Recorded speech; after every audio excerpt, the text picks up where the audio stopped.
Hey sister. Hey sister.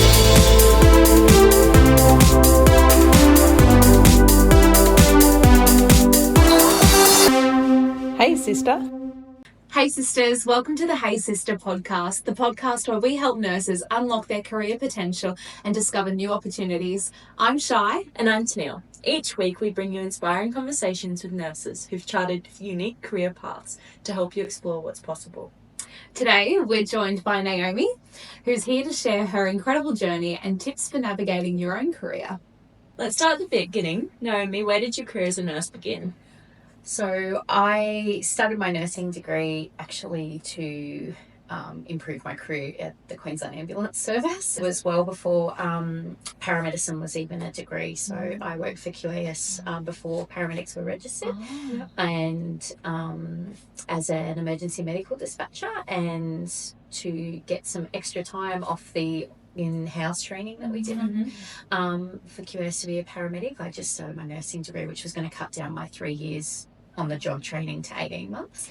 And during my degree, had placement in emergency and also in the peds ward, and fell in love with nursing. I had never thought that I would be a nurse. It never was on my radar. And then, so when you first started doing your nursing career, where were you working? I got my graduate program in a paediatric unit. Right. And I started 6 months after I had my son. So it was I had a toddler at home and a baby. It was a really turbulent time. And now we are 13 years into my career and I'm still a paediatric nurse. Yeah. When you started your grad program and then even a couple of years in, did you ever look back at paramedicine? No, I did. When I was a grad, it was a very long time ago. It was a very different time. And I nearly left nursing multiple times in my first year for a whole range of reasons. But I'd had a long career at QAS. It'd been about 10 years at that point. I'd been doing lots of middle and senior management work before I changed careers. And so they had held my job actually for me for 12 months during my grad year. So there were multiple times. There was lots of tears, lots of what have I done and all the things. But, having a baby and a toddler, trying to finish your grad year and start your for peds, there's a transitions program that you'd have to do, but not having any support to try and get all through those things. Yeah. I definitely did contemplate leaving nursing. But do I regret not being a paramedic? No, I do not. Gosh, that would have been so hard because the out was within reach. If you just wanted to tap out, it would have been so easy. But you held fast, and now obviously it's worked out well for you. You're still a nurse now. Stubbornness. Yeah. I think it's really important for people to know that we all think that we can't do the job, and we all think that we don't know. That transition from being a student where you're under the supervision of somebody to now, I'm registered and this is my accountability. It is a big shift.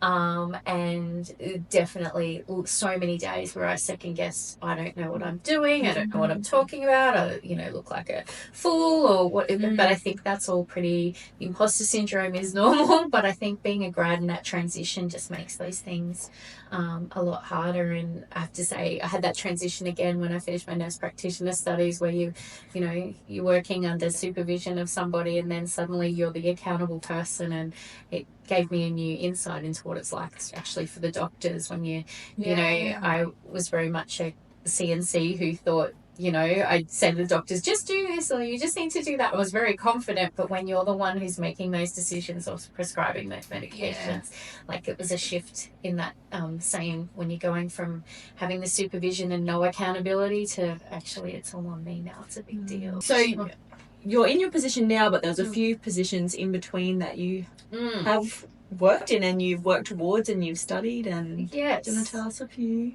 of them? Lots of things. I'm just going to precursor this is that I'm somebody who didn't know, like I knew I loved peds, but I didn't become a grad with this clear goal of what I wanted to be when I grew up as a nurse. I just knew that I loved caring for children and their families and loved nursing. And so there was no kind of, I want to be an educator. I'd come from senior management at QAS, but I didn't even have this ideal that I wanted to be a nurse leader. I just really loved caring for families. So with all that in mind, I just took opportunities as they came along to grow and learn and develop, because I'm always just want to learn. There's something new to learn every day. There's something new to experience every day. So I, on the ward that I was a grad, I was a grad and a RN and a CN, and helped develop our day unit, and whole move of a ward and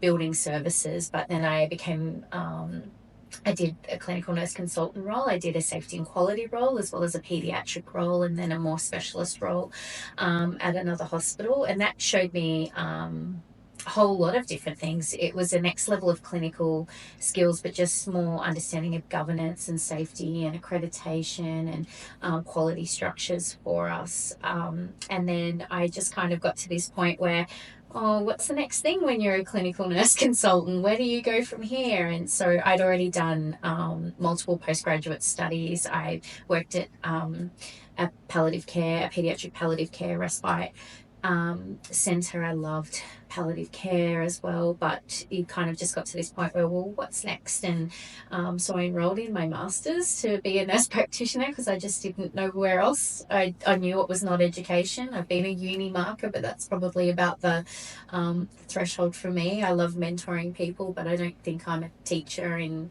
the true sense of a university form. So I did my master's, and then somehow during that time I also became a num, and then finished my master's and was a NP for about 30 seconds before I got my my current role as the ADON. So and I have a really great supportive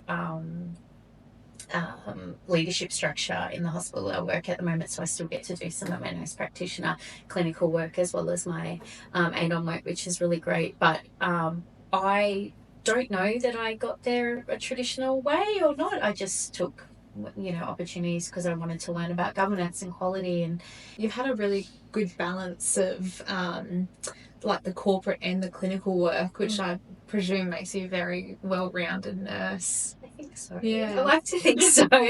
Yeah.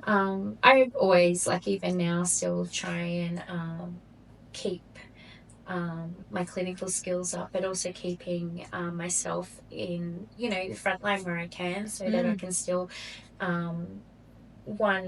understand the experience of the nurses that I'm leading, but also I'm really passionate about our patients and their families' journey, and I don't want to be too far removed from that, especially when your job is strategy and oversight. I think sometimes we can lose our visibility of actually what's happening in the front line. So that's why I am so lucky that our leadership are supportive of leaning into those spaces. So I've spoken about a few things you've done in preparation to where you are now as an assistant director of nursing. Do you want to kind of explain maybe to our listeners that aren't entirely sure what that role is, where that role sits in the ladder of nursing, a little bit more about the role? Yeah, so my role, I think most ADON and nursing director roles are varied depending on where they are. Mine's a bit unique. I have a good number of nurse grade 7s that report to me, but that's a mixture of NUMs, nurse managers, clinical safety CNCs, and then also I run a service and a few other things. So the area that I work in reports directly into our executive at the hospital, so we don't have a division. So it's slightly different to some of the other nursing director roles that are around. Usually they're part of a division or a service line. And so in terms of nursing structure, in Queensland Health anyway, basically our nurse grade 7s report to me, and they may have staff underneath them that report to them, and so that's where it kind of sits, is this senior middle management, because of the nature of the way my organisation is structured and me reporting directly into exec. Even though my role is a nurse grade 10 role, I'm actually involved in a lot of strategy and oversight as well, which some other ADON roles may not be, because they're reporting into a nursing director often. And so a day for me could be anything from being right in the middle of our operations of what's going on for the day, and really in the thick of helping with patient flow and things in the hospital, or it could be attending statewide meetings or strategy and planning type meetings. So because of how we are structured, I have a lot to do with our safety and governance within my area as well. So I often have to delegate some of these things out, but I oversee policies, I oversee clinical incident reviews, making sure that we are meeting our standards for accreditation in my area. As well as just that, everything's running day to day. But because I've got people reporting directly to me, I have similar KPIs as a NUM around mandatory training and sick leave and excess leave. So it's just a bit of a funny role where it kind of has a lot of overlap in, I do a lot of things that a nurse manager would do for their wards, but also having this strategy and oversight because I have people reporting directly into me. But I work really closely with our exec in our hospital, so I get such a broad, wider range of experience. I run a service that impacts our activity for the hospital as well, so I've kind of got my hands in lots of different areas of the organisation, which is the case for a lot of nursing directors, but then just by nature of my role being across the organisation, I kind of have a little bit of a understanding of all the different areas in the hospital and how they impact our patients' journeys. So I'm involved in lots of the standard committees and nursing leadership, as well as our exec level stuff. So it's really difficult for me to explain what I do in a day because every day is different. It could be that I'm coordinating something around our capacity and our patient flow, or it could be a day where I'm doing lots of strategy type meetings around implementing a new system or a new workflow or a new initiative for our patients. So it can be a bit of a mismatch every day, but the role is kind of that middle to senior management level if you look at the hierarchy of our organisation at least. Thank you so much for sharing, Naomi. I'm sure that your insights and your journey will inspire lots of people, including anyone who wants to become a paediatric nurse or those who are potentially in the ambulance looking for a different career pathway. So we'll move into our next section, which is our guest question segment, where each episode we ask the previous guest to prepare a question for our next guest. Today your question comes from Taylor, who has asked, on your hardest days, what inspires you to keep going? A bit of a mix of a few things. I have a real passion for mentoring others, not just those that are, looking to be in my job, but grads and up. So I have lots of formal and informal mentoring relationships, and they're the things that sometimes, on a hard day, help me reflect on, why I'm here and what I'm doing. But also, I think, as I've mentioned before, I've done paediatric palliative care and working in paediatrics. We see people on their worst days. I've been with families when their children are dying, and I think it just really puts into perspective actually life in general, but when you're having a hard day, actually there's often somebody out there who is going through the worst of it. And then the other thing that I really hold true, I've got from another EDON actually recently, was about my values, and I really had to sit and think about what they were, but I keep them now in my wallet and at my desk around the things that get me up and go to work in the morning.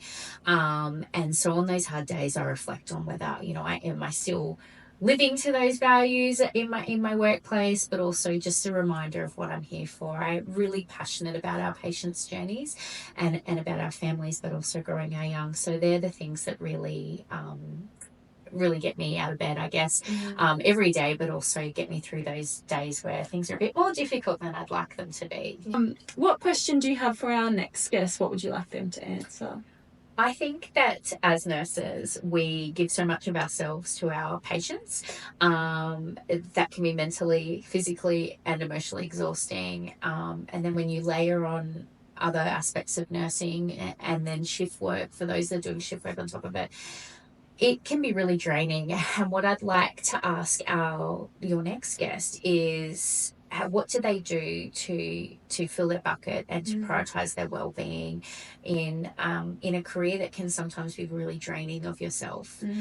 What do they do to fill that bucket back up and to prioritize themselves and I guess their life, their families, whatever it is, whatever the things are to them.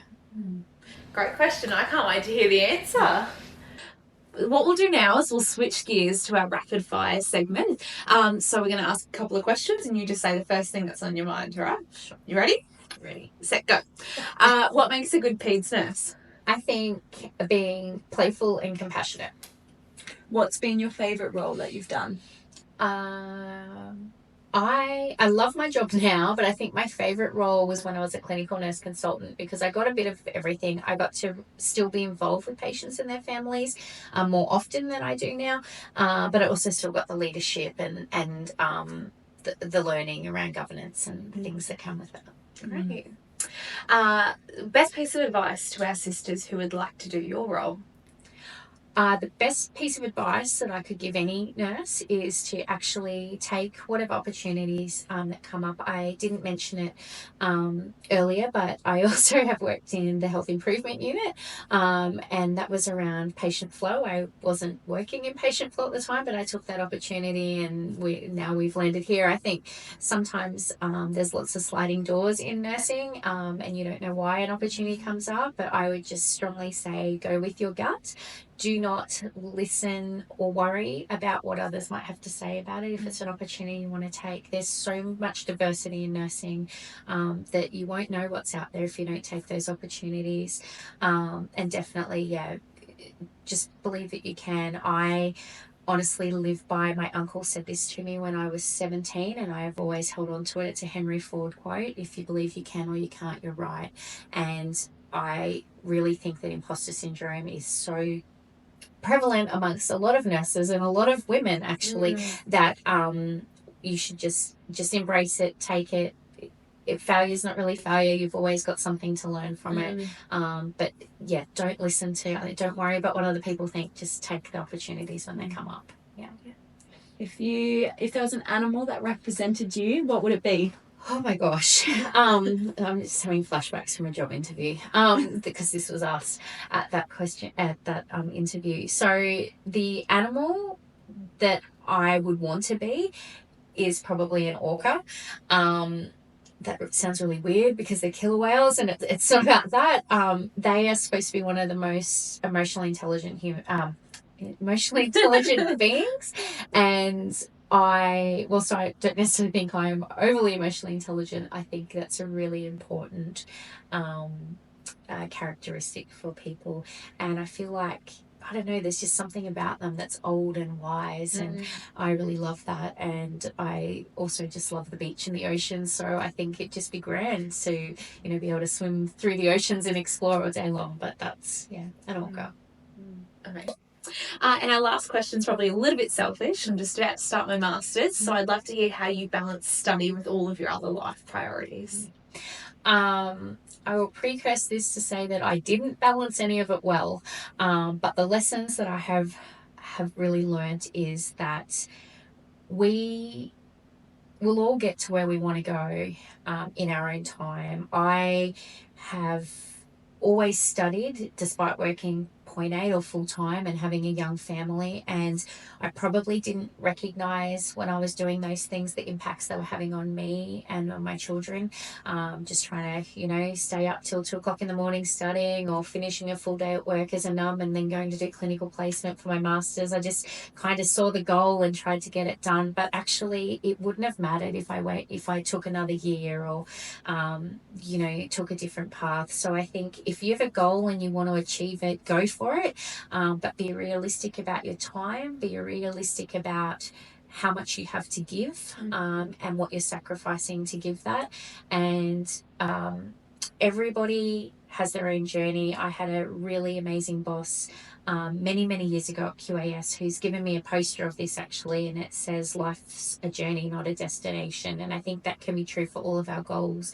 We can sometimes be in such a hurry to get there, and we don't always realize actually what we're sacrificing along the way. But it doesn't matter if you take a year to get there or 3 years or 5 years to get there. If that's a goal, you'll get there eventually. But just be kind to yourself. It's okay to defer. It's okay to do one less subject at uni that term and take an extra year. You just have to really balance out what you're missing out on to achieve that, and vice versa. And the sacrifice is great.